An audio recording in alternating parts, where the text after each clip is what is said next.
Greetings, everybody, and welcome to the Metal Magdalene with Jet Radio show. Today we have a special guest with us. We have Sami Hinkka of the Finnish metal band Ensiferum. Welcome to the show, Sami. Thank you. It's an honor to be here. So, Sami, what is the metal scene like over there in Finland, and what did you grow up listening to? Well, that's a big question. The metal scene in Finland, I guess it's quite big, depending where you compare it. Well, we have shitloads of metal bands coming up from here, which is, I think it's a good thing. It kind of tells something about the metal scene. But the thing is, I really don't follow it that much. Shame on me. but I guess it's doing really well. But about your other second question, well, I grew up. I had two 6-year-older big brothers, so I grew up with listening AC/DC, Black Sabbath, Pink Floyd, Dio, Iron Maiden, Metallica, and stuff like that. So, yeah, I was really baptized in heavy metal. So tell us a little bit then. Now, when did you start playing bass, and was this like the first instrument that you were interested in? I got my first bass when I was 11, so that was like 150 years ago or something like that. I'm an old geezer. Anyway, like I told, I had two big brothers, and they were both into rock and heavy metal, and the other one had a guitar, and he was actually really good. You know, he was playing Led Zeppelin and Deep Purple and Rainbow and, well, AC/DC and that kind of stuff, and I just wanted to play with him, and I talked with him, should I take another guitar? It would be really cool to play songs with you, but he said, nah, maybe you should try bass.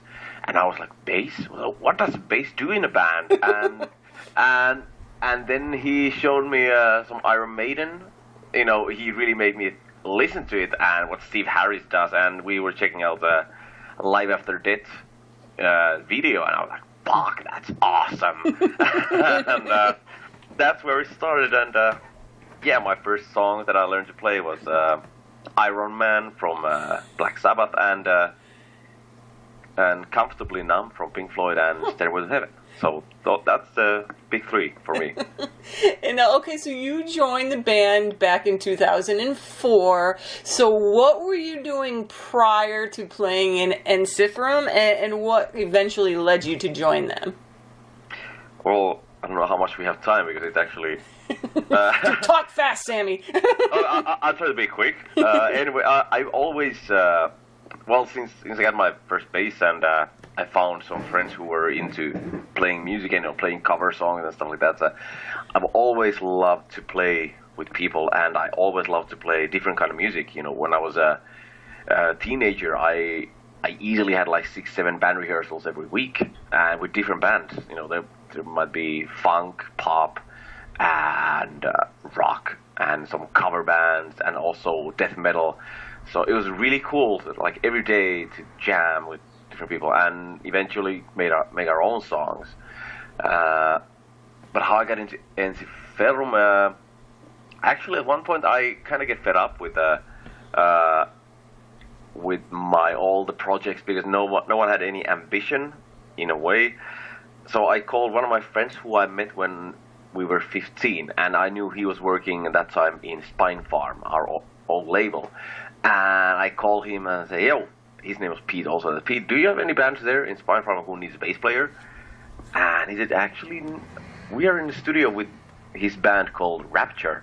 And of course, I knew their band. I had their first album. I love it a lot. Mm-hmm. And he said, yeah, we're actually looking for a bass player, but unfortunately all the bass lines are recorded for this album. So he came straight from the studio to my place, and we listened to the new album, and I liked the second album also, so I was hired. Mm-hmm. And off I go to the first rehearsals of Rapture at that time, and the drummer was there, and I talked with him, and that was actually Samuel, who used to play drums for a long time in Fintroll. And we did some shows, and it was time to record the third album of Rapture, and we kind of tossed a coin who get to go to the studio with with public transportation, and who has to go in the Spine Farm car with Samu's drums in the backseat, and who has to squeeze in the backseat with Samu's drums. And of course, I lost the bet. Well, I lost that, not bet, but the coin toss. And the driver of that car was Markus Toivonen, the founder of Ensiferum. And I never met the guy before, and I never actually heard the band before. They just finished recording the second album, Iron, and he played that album to me when we were driving to Savonlinna, this city in quite far from Helsinki. And I liked the stuff. I was like, wow, this is really cool stuff. And the next day, Samuel was going to record the drums, so I didn't have to record bass because that's the way that band worked in the studio. Mm-hmm. So I decided, oh, fuck, I have a day off, so I'm going to go to bar tonight. So I was heading to bar, and Markus, who I just met, he said, nah, I'm not going to drive all the way back Helsinki. I'm going to join you to bar, and I'm going to drive tomorrow. So I went to bar with him, and it was really cool. We had a lot of values that matched, and the music taste, old melodic death metal, and also Iron Maiden. We're both huge Iron Maiden fans, and also really into kind of heroic stuff. Mm-hmm. So it was really cool. He gave me a promo of Iron, and I listened at home, and I still thought it was really cool. And a couple months later, he calls me totally drunk. Hey, we might need a bass player. You want to come try it out? Because Samu had recommended me. And and I asked, what song should I, practice? He said everything. So I practiced. So I practiced the 2 albums. Went to rehearsal room. We played for an hour or something, and then we went to bar, the whole band, get shit faced. And next morning he sent me a message. Oi, do you have a bad hangover? And by the way, if you want to join the band. So that's how I got into the band. All from that coin toss. Exactly. And actually, if you really think about it, it was because I met this Pete when we were 15. Yeah. And I knew it. So it actually depends how big picture you want to see it. So actually, yeah, well, that's a cool story, at least.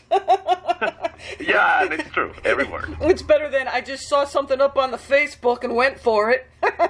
Nope. So today we're here to talk about the new album that you guys have out, 2 Pass, out September 15th on Metal Blade Records. And now, Sami, you do the clean vocals on this album too, right? Yeah, there are 4 singers in the band. So, yeah, I do some of those. And now, has singing always been something you enjoyed? Actually, I've never sang before I joined Ensiferum. I always thought I have funny voice, and maybe I was shy also. But I enjoy. Of course, when I'm. Everybody sings in the shower. Right. Everybody enjoys drunken karaoke. But,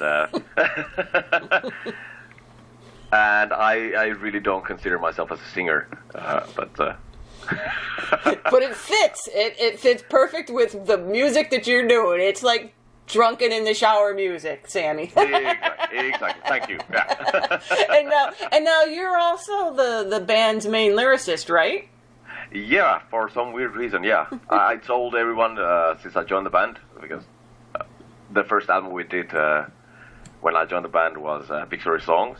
2007, like a decade ago. Mm-hmm. I told after that, hey, everybody, please bring your ideas for the lyrics also. But seems like everybody's, for some weird reason, they're happy what I do. So, and I enjoy writing lyrics. I really like that. Now, is there a specific theme to the new album? And can you tell us about the lyrics in the new album and how you went about writing those? I'm actually going to use the story of me getting into band as a reference to the album title, because, 2 Paths is quite obvious. It's life is full of choices, big ones and also everyday things, everyday small decisions that we make, we do or we don't do, or, stuff. And those have instant and long-term impact in our and also people around us, everybody's lives. And yeah, the story I told, me getting the band. If I never would have get known to this guy when I was 15, or if I never would have called him, if I probably wouldn't be in this band. So that's pretty much where the idea came from.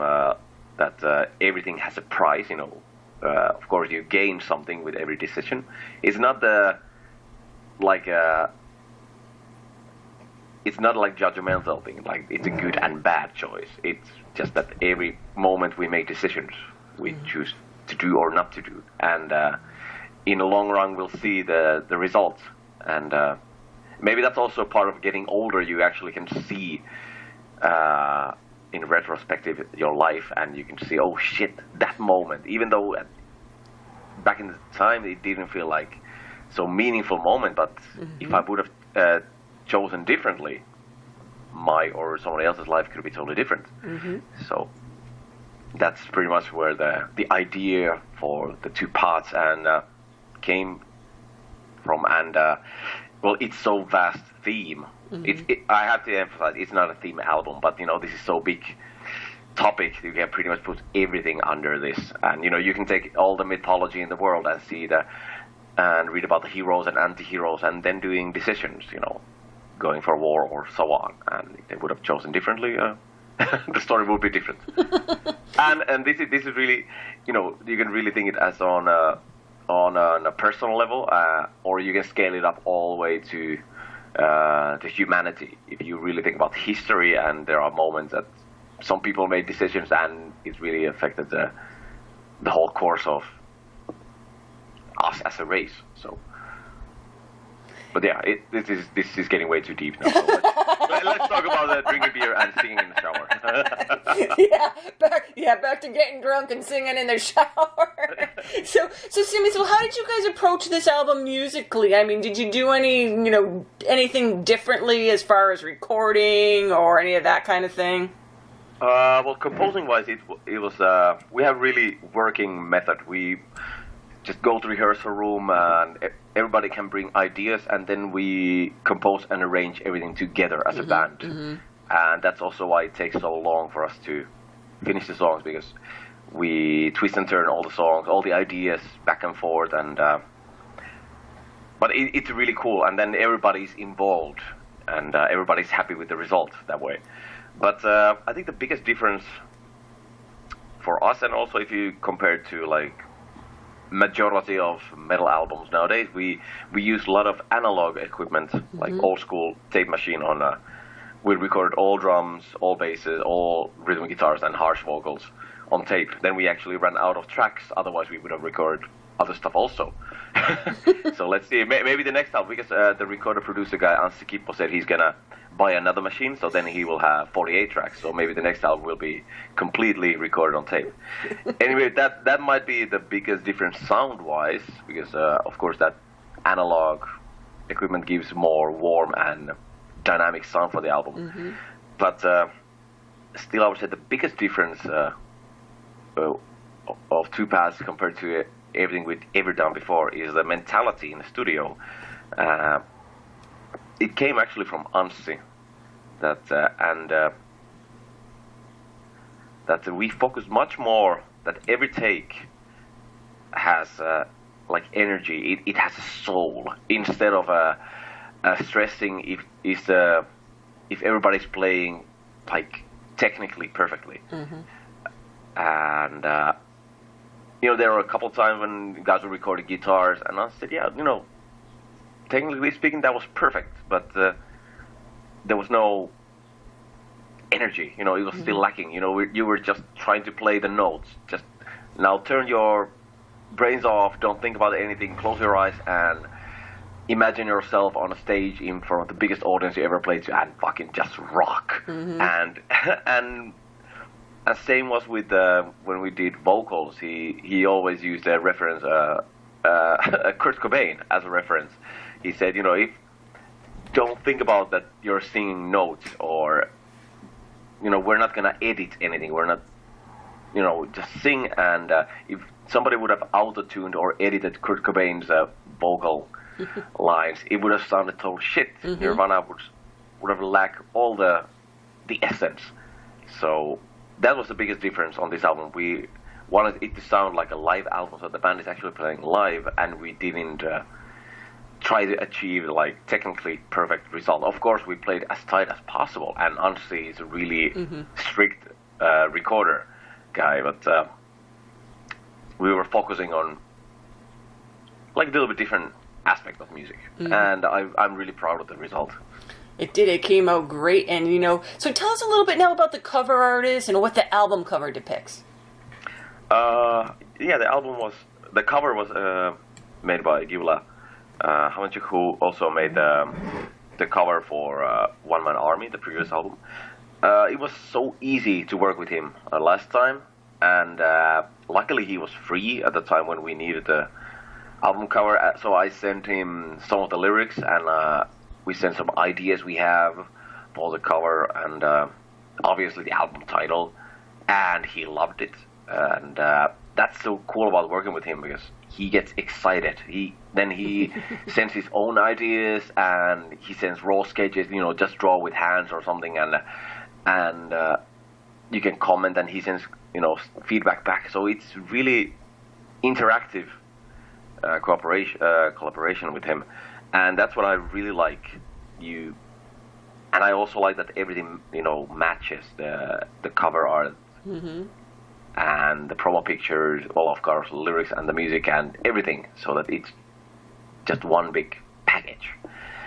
So I'm really happy how the cover art turned out. It's really beautiful, and it's full of small details, which I really like, because I'm a big fan of Iron Maiden, and Derek Riggs used to do fantastic album covers for old Maiden albums. And when I remember when I was a kid, I went to buy the new album and listening at the same time, going through the album cover and trying to find all the cool details, hidden things that he painted in.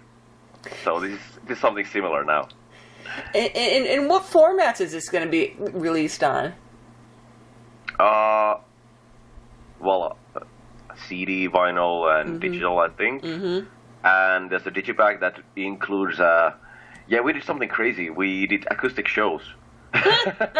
we arranged some of our old stuff, and also we have some acoustic songs. Cool. We did some acoustic shows in Finland, and we recorded one. We played in Helsinki, and it was so hilarious that we released as a bonus thing for the digital for the deluxe version. And it was cool to do those shows, because there were people coming from abroad to Finland to see those, and people who have seen us like over 10 times, they came to us and said, "This was definitely the best show I ever seen from you guys," because it wasn't like a ballet evening. There were mosh pits and crowd surfing and stage diving going in an acoustic show. It was fucking fantastic, and I really hope we can someday do those also outside Finland, because they were a lot of fun. It sounds crazy. Yeah, but now we focus for promoting two paths, obviously. But, right. But now people get some idea when they see the DVD. And like I see in your tour schedule that you have tours in Europe and then South America. Now, are you going to be hitting some places for the first time on this tour? I think there might be some in South America, some countries we never visited. But this is just the beginning. Then we're gonna do. Actually, I think there's like 10 shows in Finland, something we've never done before. Wow. And then we're heading to South America. Then there's Russia, Asia, and along North America and European tours are coming next year. And then it's summer festival season. And oh my God. And and I hope like year from now, I really hope we could hit the studio and record like raw demos of some songs for the next album. And then for the autumn 2018 and the end of 2018 we have some big plans, but sorry, I can't reveal anything to you because nothing is confirmed, but I really hope it works out, because it's going to be big. So tell us what sites we could go to. I mean, do you have Facebook, or do you have a website so we could find out what's going on with you, and when you reveal the big plans we could see what the hell they are? Well, yeah, obviously we are all over social media because that's how nowadays things work. I would say all the official stuff can be found in our Facebook and official website, ensiferum.com. And if you want to see something behind the scenes, that's probably Instagram, and I think there's Twitter also going on. So, yeah, we're all over the place. So, please follow us. Okay, well, there you guys have it. Two Paths out on Metal Blade Records, September 15th, and you can keep up with the band and what's going on with them at all their social media sites. And Sami, thank you so much for taking the time to do this with us today, and good luck with the album and all these crazy tour plans you guys got going on. Thank you. It was a pleasure, and see you guys on the tour. Okay.